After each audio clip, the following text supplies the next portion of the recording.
awal saya merasakan suatu kondisi fisik yang awal itu tepatan juga dengan masuknya pertama kali COVID di Kota Bontang sekitar bulan Maret.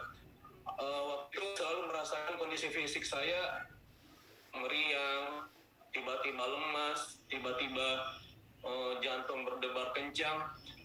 Tapi kondisi-kondisi itu kebanyakannya saya rasakan pada saat saya sedang beribadah, utamanya dalam sholat. Pernah suatu kali saya mengimani istri saya sholat tarawih, kalau saya tidak salah, karena waktu itu bertepatan juga sudah masuk Ramadan. Tiba-tiba saya tidak bisa melanjutkan membaca surah dan jantung saya berdebar kencang, langsung lemas. Saya terduduk menghentikan sholat. Anak saya pada panik. Saya juga biasanya pernah mengalami kondisi itu pada saat saya kekurangan gula darah. Jadi saya waktu itu dibuatin teh panas segala macam.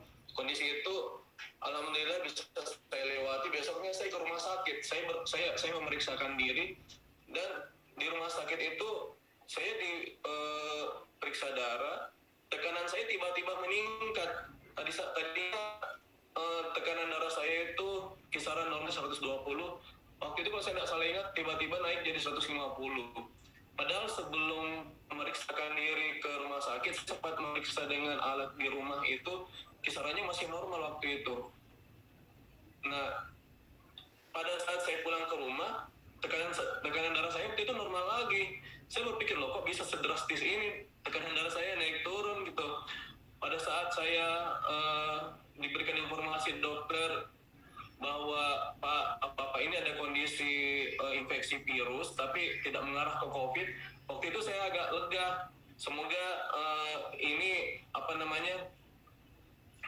betul-betul bukan COVID, karena jujur bosnya pada saat itu jangan sampai saya terkena COVID, karena pada saat bulan Maret itu saya baru mengakikah anak ketiga saya, putri ketiga saya, dan bertemu dengan banyak orang. Jadi secara tidak langsung saya berpikiran ke sana.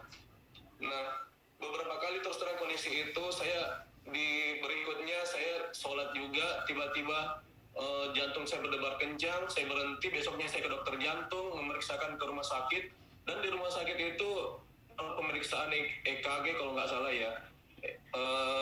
Alat yang pertama dokter langsung bilang, Bapak ini jantungnya normal aja. Padahal jujur pada saat kondisi diperiksa itu perasaan saya sedang tidak enak, jantung saya juga masih berdebar agak kencang gitu loh. Jadi saya berpikiran ada apa dengan diri saya. Hingga puncaknya di saya ingat betul waktu itu tanggal 11 Mei 2020, bertepatan usia saya 44 tahun. Malamnya itu saya tidak ada nafsu makan pada saat berbuka puasa, terus tidak bisa baca Al-Quran, tidak bisa sholat secara berdiri. Saya sholat duduk waktu itu. Saya langsung dalam kondisi lemas, saya bilang, ya Allah, ada apa dengan diri saya? Masya Allah, tiba-tiba di diri saya entah itu petunjuk dari Allah atau walau alam, tapi yang saya yakin seperti itu. Saya langsung seperti ada bisikan, kamu ini terkena sihir. Nah, setelah ada pikiran itu, saya langsung membaca 3 surat perlindungan, Al-Ikhlas, Al-Falaq, An-Nas, dan Masya Allah malam itu juga saya bisa mengaji gitu loh dengan lancar. Saya konsultasi sama istri, saya bilang kayaknya ada hal yang tidak bagus yang mengenai diri saya gitu loh. Saya coba-coba buka YouTube Ruqyah Mandiri. Masya Allah, saya baru kurang lebih 3-5 menit mendengarkan, saya lupa channelnya waktu itu, yang jelas ada azan sama ayat-ayat ruqyah itu di sekujur tubuh saya. Tiba-tiba ada sesuatu yang mengalir dari atas ke bawah, bergerak terus naik turun gitu. Saya bilang, loh ini betul-betul ada yang tidak wajar di tubuh saya. Akhirnya saya berusaha mencari informasi. Yang jelas di pikiran saya itu saya kena sihir gitu. Itu pikiran awal yang muncul. Saya cari peruqyah sebisa saya, kena waktu itu Bontang juga masih PSBB, masih pandemi awal-awal lagi, jadi masih betul-betul orang masih dalam ketakutan waktu itu. Akhirnya saya dipertemukan dengan seorang yang Masya Allah, saya juga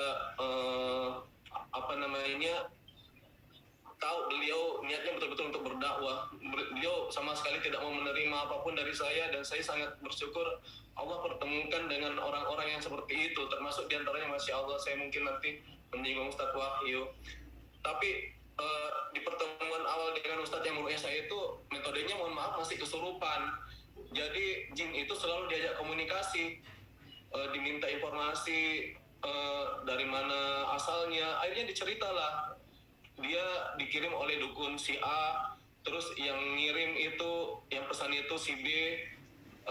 Katanya pesannya orang ini harus mati, orang ini harus mati. Pada saat itu saya dibilang harus mati, saya langsung alhamdulillah sadar gitu loh, ya Allah, bekal saya sudah cukup enggak pada saat mau mati ini. Tiba-tiba saya merasa ya Allah betul-betul kurang bekal. Akhirnya fokus saya jadi kehilangan semangat hidup jujur waktu itu. Fokusnya berusaha untuk mencari amalan-amalan apa yang bisa mempercepat saya untuk bisa, kalau betul ajal saya tiba, saya ada bekal paling tidak untuk saya bawa pulang. Dan ternyata di situ saya setelah kenal Ustadz Wahyu, saya tahu betul ternyata metode kesurupan itu betul-betul sangat sangat mohon maaf sekali banyak kerugiannya di sisi kita yang di ru'yah. Kenapa? Jin itu selalu mengutarakan hal-hal yang mohon maaf, ya Rasulullah sendiri bersabda dari 100 omongan jin itu 99-nya itu adalah kebohongan, mungkin satu aja yang betul gitu loh. Nah, itu yang banyak saya percaya pada saat saya diru'yah dengan metode kesurupan itu. Dibilang bisa mengobati penyakit lah segala macam. Jujur di fisik saya hampir di seluruh tubuh gitu loh terasa ada gangguan, utamanya di persendian saya, termasuk di jantung saya yang saya ceritakan tadi.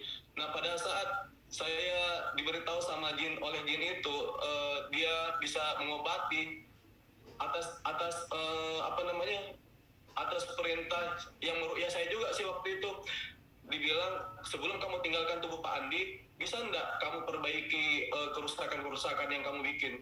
Jin itu langsung mengiyakan, saya bisa katanya. Ya Allah, di situ saya kena tipunya saudara-saudara sekalian. Jadi dia katanya bisa mengobati. Jadi begitu saya merasakan ada kondisi yang tidak nyaman di tubuh saya langsung minta sama jin, bisa enggak kamu obati ini?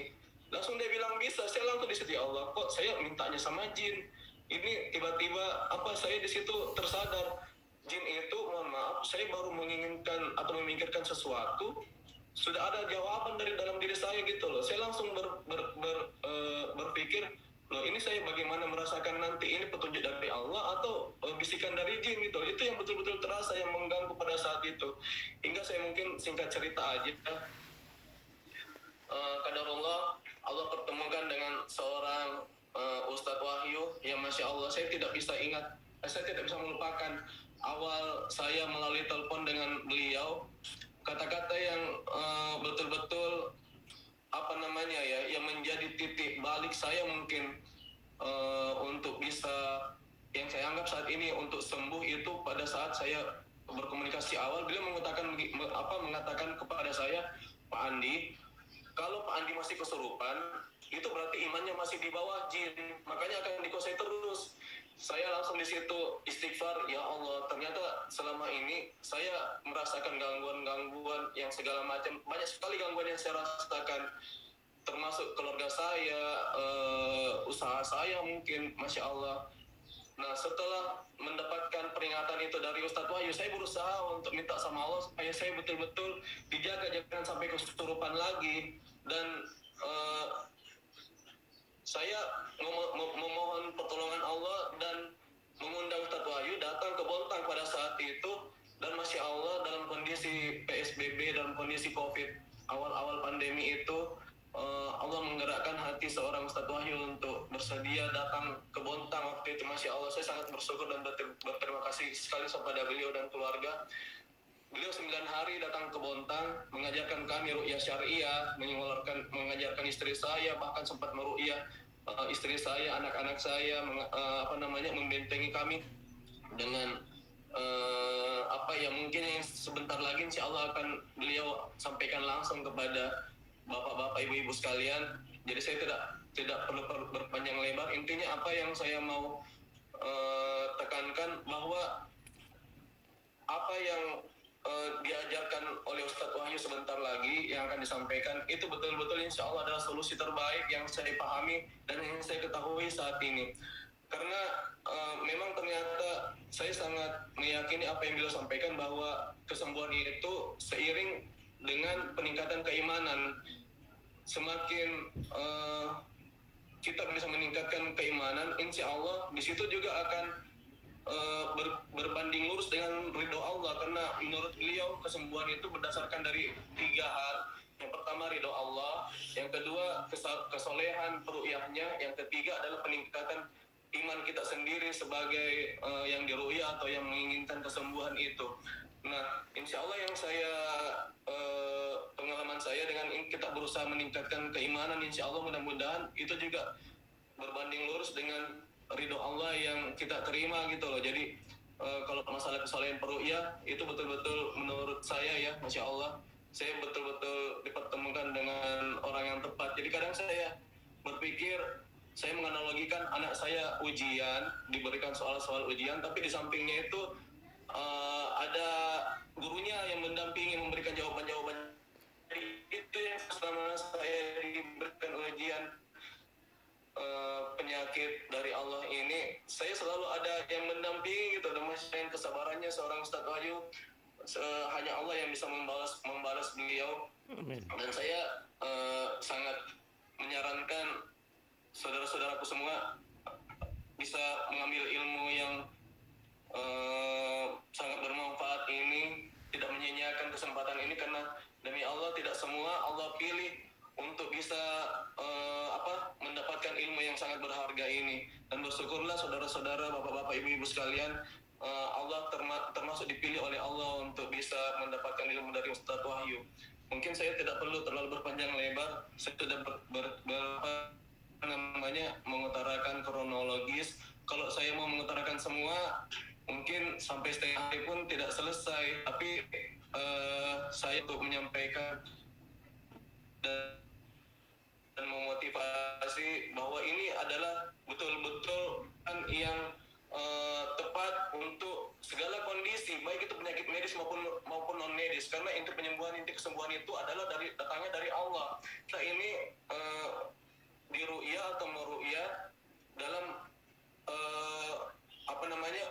intinya berdoa mohon kesembuhan. Jadi masuk dalam urusan COVID, urusan penyakit non medis, ini kita insya Allah di jalur yang tepat. Jadi apa yang diajarkan sama Ustadz Wahyu, insya Allah saya meyakini ini hidayah dari Allah, dan saya berdoa semoga beliau tetap bisa menjadi wasilah hidayah bagi sebanyak-banyaknya umat manusia, bermanfaat bagi sebanyak-banyaknya umat manusia. Mungkin sekian dari saya, mudah-mudahan ini bukan yang terakhir.